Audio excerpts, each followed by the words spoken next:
toute la famille de Dieu, à mes frères, à mes sœurs, et puis à tous les amis qui nous écoutent et qui suivent l'Évangile sans contour. J'aimerais pendant quelque temps vous parler d'un sujet qui est chaud dans mon cœur parce que euh, le Seigneur me fait voir une réalité dans la société que nous vivons.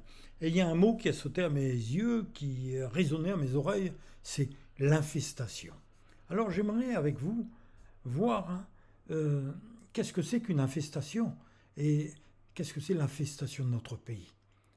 Voyez-vous, il y a certaines conditions de notre volonté qui sont essentielles. Si on ne veut pas se laisser happer par ce monde de turbulence, là, qui est toujours en train de nous pousser dans la peur, dans l'indécision, dans je dirais, cette incertitude du cœur qui fait que nous sommes toujours dans des indécisions, eh bien, nous voyons que ce sont des turbulences qui sont provoquées par Satan, l'ennemi intrinsèque de Dieu. Oui, mes amis, il y a le royaume de Dieu, il y a le royaume du diable. Et Satan fait la guerre au peuple de Dieu. Il fait la guerre. Satan tient certains chrétiens même dans un assoupissement spirituel profond. Et il se laisse bercer dans une séduction temporelle négative qui risque de les entraîner à la catastrophe dans leur vie spirituelle, y compris physique. L'apôtre Paul va dire dans Philippiens 4, verset 8, « Enfin mes frères, que tout ce qui a de vrai, de noble, d'honorable, ce qui a une réelle valeur et ce qui est juste, pur et digne d'être aimé, occupe vos pensées. » C'était notre responsabilité. Il dira, tendez vers tout ce qui s'appelle vertu et qui mérite la louange. Donc disciplinez nos pensées et les gardez toujours en Jésus. Et le véritable enfant de Dieu qui a accepté Jésus dans sa vie ne doit pas se laisser perturber par les nouvelles diffusées en continu, là. C'est comme un cercle, comme une roue libre, hein, avec tout leur flot de fausses déclarations, de fake news, qui sont envoyées pour troubler en permanence nos pensées et qui vont nous infester, nous allons le voir. L'apôtre Paul continuera dans Philippiens 4.9, « Bref, ce que vous avez appris et reçu de moi, eh bien mettez-le en pratique. Façonnez votre conduite d'après ce que vous m'avez entendu dire et vu faire. Alors, le Dieu qui donne la paix sera avec vous. » Il semble que le bon sens ait disparu dans certaines églises en Jésus-Christ aujourd'hui, pour laisser place à des girouettes incapables de réagir face à ces vents de destruction et d'apostasie qui souffrent partout dans les églises. Est-ce que Christ est toujours au centre? Est-ce que le message de l'Évangile est toujours diffusé dans sa totalité? Jésus, la pierre angulaire éprouvée qui tient tout l'édifice, est-elle toujours en réalité? Et pourtant, Ésaïe 28, 16, 17 dira « J'ai mis pour fondement en Sion une pierre éprouvée, une pierre angulaire de prix, solidement posée, et celui qui la prendra pour appui n'aura point hâte de fuir. Je ferai de la droiture une règle, et de la justice un niveau, et la grêle emportera le refuge de la fausseté, et les eaux inonderont l'abri du mensonge. » Voyez-vous, c'est important, revenir à la réalité, revenir à la simplicité de l'Évangile. C'est aussi, dans Éphésiens 2, versets 20-22, ce rappel que Paul dira, vous avez été édifiés, c'est-à-dire construits sur le fondement des apôtres et des prophètes en Jésus-Christ lui-même, étant la pierre angulaire. En Christ, tout l'édifice est là, bien coordonné. Jésus en est la tête. Et il s'élève pour être un temps saint dans le Seigneur, un temple saint dans le Seigneur. En lui, vous êtes aussi édifiés pour être une habitation de Dieu en esprit. Voilà la réalité. Voilà le travail du Saint-Esprit dans nos cœurs. Faire de nous une habitation qui est en permanence, je dirais, pas en rénovation, mais en restructuration. L'apôtre Paul dira, même dans Éphésiens 4, 17 à 23, « Voici ce que je voudrais sérieusement vous mettre à cœur. Je vous en conjure solennellement, au nom du Seigneur Jésus et en sa présence, d'abandonner la vie superficielle et vaine des sans-dieux qui vivent en aveugles, dans un monde d'illusions, en suivant leurs pensées vides de sens, c'est ce qu'il dira. Et actuellement, vous savez, avec tous les coachs spirituels, avec tout ce qui passe sur Internet, avec beaucoup de choses dans les séminaires, il y a tellement de choses, je dirais, qui sont superficielles. Oui, ils sont superficiels. On a besoin d'avoir ce contact, cette communion avec Dieu. Et le Saint-Esprit veut nous former, veut nous transformer. La Bible nous dit que leur jugement est obscurci et les fait errer. Leur ignorance volontaire et l'endurcissement de leur cœur ont omnibulé leur compréhension. Ayant fait taire la voix de leur conscience, eh bien certains de ces hommes, dans leur apathie spirituelle, ont perdu toute pudeur et tout sens moral. Tout sens moral, toute pudeur. Mais pour vous qui êtes entrés à l'école de Christ, ce n'est pas ainsi que vous avez appris à vous conduire. Dans sa parole, vous avez perçu sa voix. Jésus est la parole. Et compris ce qu'il est. Il est la parole de Dieu faite chair. Et à travers l'enseignement que vous avez reçu, c'est lui qui vous a instruit. La parole entre, nous l'écoutons, elle descend dans notre cœur. Vous avez reconnu en Jésus la vérité incarnée, personnifiée. Alors, si donc vous avez reçu le véritable enseignement chrétien, vous avez appris qu'en communion avec Jésus, vous devez quitter les vieilles hardes que vous portiez avant, de votre ancienne manière de vivre, de la vaine manière, je dirais, que nous avions hérité même de nos pères, des religions entre parenthèses, à vous dépouiller aussi de votre vieux moi, de notre égoïsme que nous avions avant notre conversion. C'était là notre vieille nature qui allait à sa ruine, parce qu'elle se corrompait sous la poussée des désirs séducteurs, en suivant des illusions décevantes qu'engendraient les passions. Alors il faut que l'inspiration de vos pensées soit renouvelée et que votre cœur soit transformé et toute votre attitude mentale et spirituelle changée. Oui, mes amis, Dieu est là, frères et sœurs, Dieu est là, il est en toi, il vit en toi, tu es un enfant de Dieu. Oui, il est là, et c'est lui qui le fera par l'Esprit qui habite en toi. Malgré que Satan, le prince de ce monde, se déchaîne dans l'ombre, car il sait, lui, que son temps est compté. 1 Thessaloniciens chapitre 5, versets 23-24. Que le Dieu de paix lui-même vous rende pur. Vous vous rendez compte, c'est lui qui nous rend purs, et entièrement consacré à lui. Alléluia. Que vous, tout votre être, l'esprit, l'âme et le corps, soient conservés dans son intégrité et dans sa pureté, afin que vous paraissiez net et irréprochable lorsque notre Seigneur Jésus-Christ reviendra. Voyez-vous, le problème, c'est pas d'avoir peur du retour de Jésus, au contraire, mais c'est d'entretenir cette relation avec lui et laisser le Saint-Esprit agir jour après jour dans notre cœur, parce qu'il nous prépare chaque jour davantage pour le jour où il reviendra. Celui qui vous a appelé, la Bible nous dit, est fidèle. Vous pouvez lui faire confiance. Il le fera et mènera à bonne fin l'œuvre commencée en vous. Faites confiance au Saint-Esprit qui habite en vous. Faites confiance à l'Esprit de Jésus-Christ qui habite en vous. Il le fera et mènera à bonne fin l'œuvre commencée avec vous, en vous. Même s'il y a encore des faiblesses, même s'il y a encore des chutes, il va vous relever, il va vous tendre la main. Même si parfois, je dirais, il n'y a plus que de la fumée, la bougie semble presque éteinte, mais Dieu n'éteint pas le lumignon qui fume.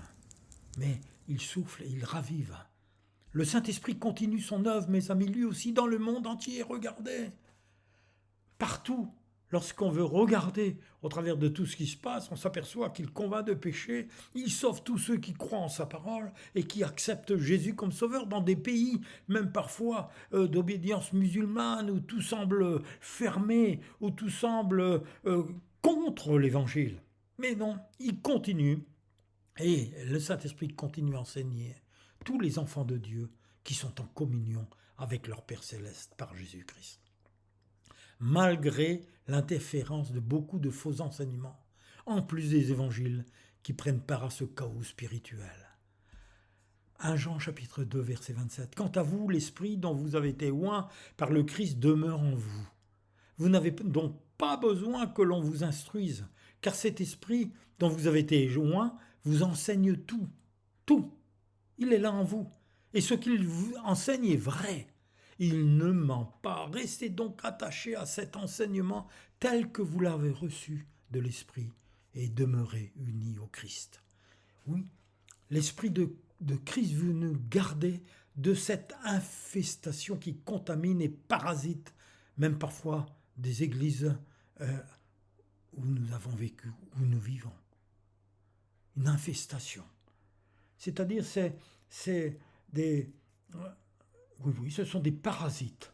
Ce sont dans les pensées, c'est quelque chose qui vient vous miner, qui vient vous salir, qui vient vous gangréner, qui vient obturer votre vision réelle du royaume de Dieu pour vous rattacher à ce monde pervers où nous vivons. L'apôtre Paul dira, Romains 8, versets 38-39, oui, j'en ai l'absolue certitude, rien ne pourra vous arracher à l'amour de Dieu. Ni la mort, ni la vie, ni les anges, ni les puissances infernales, ni les dangers présents, ni l'incertitude de l'avenir. Aucune autre force de l'univers, qu'elle vienne d'en haut ou de l'abîme, aucune créature, non, rien au monde ne peut ériger une séparation entre nous et l'amour que Dieu nous a témoigné en Jésus-Christ, notre Seigneur, et dont nous jouissons en communion avec lui, en communion avec lui. Ah, alléluia. Ça, voyez-vous, ça me fait du bien. Ça, je dis à chaque fois, Seigneur, merci, Seigneur, tu es vraiment formidable. Dieu est amour, son Fils est la représentation du Père, il est un avec le Père, il est amour, et il a envoyé le Saint-Esprit, qui est aussi amour et qui vit en nous, et qui veut que nous devenions amour de Dieu. Et Jésus a prié pour nous. Oui, merci Seigneur, pour nous garder de l'erreur. Nous appartenons à notre Père Céleste par les Écritures, la Bible, la parole de Dieu. Et Jésus a dit à son Père, dans Jean 17, versets 7 à 9, « Les apôtres savent maintenant que tout ce que tu m'as donné vient de toi, car je leur ai donné les paroles que tu m'as données. » Et ils les ont recueillies, et ils les ont reconnues. Ils ont reconnu que je suis vraiment venu de toi. Ils ont cru que tu m'as envoyé. Alléluia. Et je te prie pour eux, dira Jésus. Je ne te prie pas pour le monde, mais pour ceux que tu m'as confiés, car ils t'appartiennent. Alléluia. Oui, Jésus nous garde de cette infestation qui est arrivée aussi dans les églises, je vous disais, de Jésus-Christ aussi, malheureusement. Mais que représente cette infestation spirituellement ? C'est-à-dire que l'Esprit de Dieu nous parle au travers de cette parabole, de ces parasites, vous savez, qui évoluent dans le monde spirituel, y compris dans les églises de Jésus. Ce sont des enfants de Dieu qui ne sont pas vraiment nés de nouveau.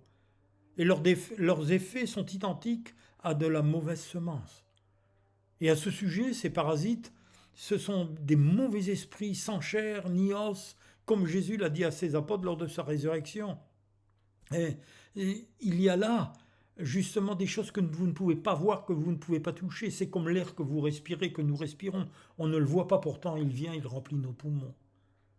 C'est comme les ondes. Là vous entendez la voix, vous regardez sur Internet, mais vous ne voyez pas ces ondes, mais par contre vous voyez le résultat. Et là on rentre dans l'invisible.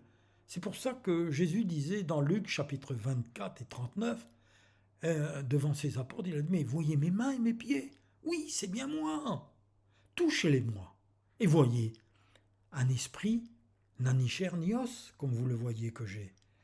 Et Jésus nous en donne la réponse sur la parabole de la semence, je vous disais. Dans Matthieu chapitre 13, il leur proposant une autre parabole, le royaume des cieux ressemble à un homme qui avait semé une bonne semence dans son champ. Mais pendant que les gens dormaient, son ennemi, Satan, vint, sema de la mauvaise herbe parmi le blé et s'en alla. Et lorsque le blé eut poussé et donna du fruit, la mauvaise herbe aussi apparut. Et les serviteurs du maître de la maison vinrent lui dire, mais Seigneur, n'as-tu pas semé de la bonne semence? Comment ça se fait ça? Pourtant tu as semé de la bonne semence dans ton champ. Comment se fait-il donc qu'il y ait de la mauvaise herbe? Et il leur répondit, mais c'est un ennemi qui a fait cela. Et les serviteurs lui dirent, veux-tu que nous allions l'arracher? Et Jésus dira, non, dit-il, de peur qu'en arrachant la mauvaise herbe, vous déraciniez en même temps le blé. Laissez l'un et l'autre pousser ensemble jusqu'à la moisson. Et au moment de la moisson, je dirai au moissonneur, arrachez d'abord la mauvaise herbe et liez-la en gerbe pour la brûler, mais amassez le blé dans mon grenier. Voyez-vous, ces paroles nous ouvrent les yeux. Il ouvre les yeux de notre esprit. Elles ont été écrites pour nous interpeller. Et Jésus l'explique, et il dira, celui qui sème la bonne semence, c'est le Fils de l'homme, et le champ, c'est le monde. La bonne semence, ce sont les fils du royaume. Et l'ivraie, ce sont les fils du malin. L'ennemi qui l'a semé, c'est le diable. La moisson, c'est la fin du monde, et les moissonneurs, ce sont les anges. Voyez-vous, on n'a pas besoin de commentaires supplémentaires. Ces paroles nous parlent pour nous faire comprendre qu'un ennemi, Satan, jette sa semence mauvaise. Il infeste le monde continuellement par des pensées humaines, par des pensées diaboliques, par des rites, par des religions, je dirais, qui ne conduisent pas à Dieu, mais au contraire qui les éloignent de Dieu. Elle étouffe la bonne semence, elle voudrait étouffer la bonne semence, voulant malmener la croissance de la bonne semence jusqu'à l'anéantir. C'est un combat spirituel pour les vrais chrétiens d'obéir jusqu'au bout, pour marcher dans la vérité et la sainteté. Et dans les domaines spirituels, il en est de même. La bonne semence de Christ parfois est étouffée pour ceux qui vivent dans l'esprit de ce monde. Ils laissent les problèmes personnels, ce stress qui s'accentue, dominer leur être. Il y a la peur qui est provoquée par tous ces flots d'informations parce que il faut qu'ils éteignent la télé, ils éteignent Internet, et il faut vous débarrasser de cela. Certains croyants qui appartiennent et vivent dans cette influence se tournent vers tous les secours possibles, même issus de l'intelligence de l'homme, et maintenant même sur l'IA, l'intelligence artificielle. La Bible dit pourtant ainsi parle l'Éternel. Maudit soit l'homme qui se confie dans l'homme, mais qui prend la chair pour son appui et qui détourne son cœur de l'Éternel. Hébreux 12, versets 13-14. Suivez avec vos pieds la voie droite, afin que ce qui est boiteux ne dévie plus, mais plutôt se raffermisse. Recherchez la paix avec tous et la sanctification, sans laquelle personne ne verra le Seigneur. Alors, attention. Là encore, nous sommes des sentinelles. Attention aux ouvriers et ouvrières de l'occulte, parce qu'ils pullulent, mes amis, pour pousser les chrétiens vers la voie large et spacieuse qui mène à la perdition. Et ils atteignent ceux qui sont mal affermis dans la vérité. Oui, ouvrant des portes ténébreuses dans leur esprit, permettant un contact avec l'enfer même, des esprits invisibles qui viennent les lier et les dominer. Oui, mes amis. Ces mauvais esprits sont comme des vents, des ombres qu'on ne peut saisir. Ce sont des esprits mauvais, même souvent la nuit, qui viennent attaquer les pensées. Ils n'attendent que cela pour infester leurs victimes, pour se développer à l'intérieur de leurs pensées et produire des pensées nocives, contraires aux fruits que veut donner la bonne semence que le Saint-Esprit veut faire jaillir. Choisir. 1 Corinthiens 15. Versets 33-34. Ne vous y trompez pas. Les mauvaises compagnies sont la ruine d'une bonne conduite. Revenez à la raison, comme il convient, et cessez de pécher. Écartez-vous. Je le dis à votre honte, certains d'entre vous ne connaissent pas Dieu. Pourtant, certains vont à l'église, ils écoutent. Ce sont des gens qui assistent à toutes les réunions, mais leur esprit est figé. Mais pour ceux qui ne veulent pas obéir pleinement et qui prennent la parole de Dieu à la légère, il faut faire attention. Les résultats les conduira de plus en plus à la violation même des lois de Dieu. Ils seront fragiles. Et cela modifiera leurs attitudes sans qu'ils y prennent garde. Cela provoquera même des lésions invisibles qui les fragiliseront pour toujours. C'est comme ça. Regardez des mauvais programmes, regardez des mauvais films, regardez des choses qui sont sous l'horreur, ou impudiques. Ouvre la porte à des esprits mauvais qui viennent pour pervertir, souiller. Alors, vous savez, ces esprits mauvais, ils ont un but précis. C'est prendre le contrôle de la vie de celui qui ouvre ses portes. Pour les éloigner de Dieu et les conduire vers un chemin de souffrance et de destruction. Cet enfer existe réellement. Alors, mes amis, mes frères et sœurs, 2 Corinthiens, chapitre 6, 16 et 17. Nous sommes le temple du Dieu vivant.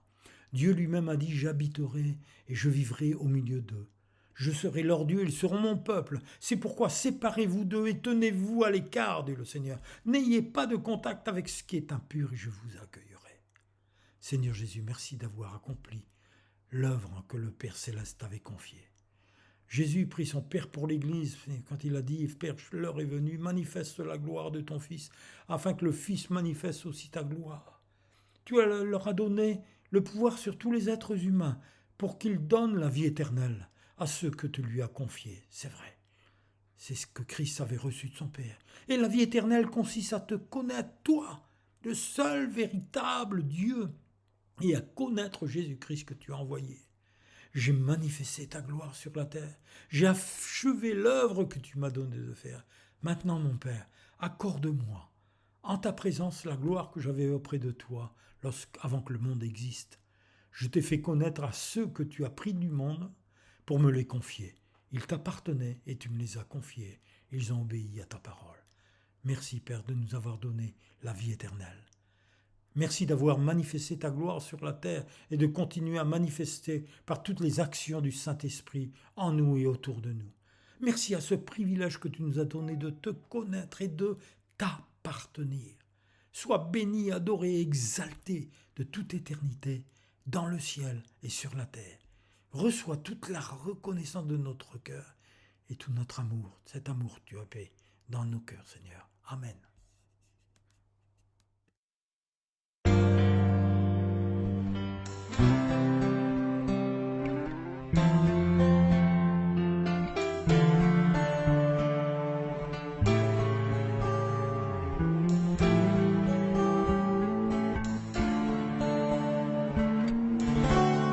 Là-bas dans la vallée,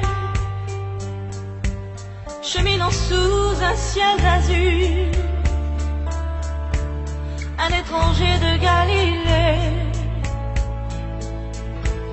au doux regard tranquille et sûr. À ses pieds un être l'implore, l'ardente fièvre le dévore. Seigneur, ne t'en va pas encore.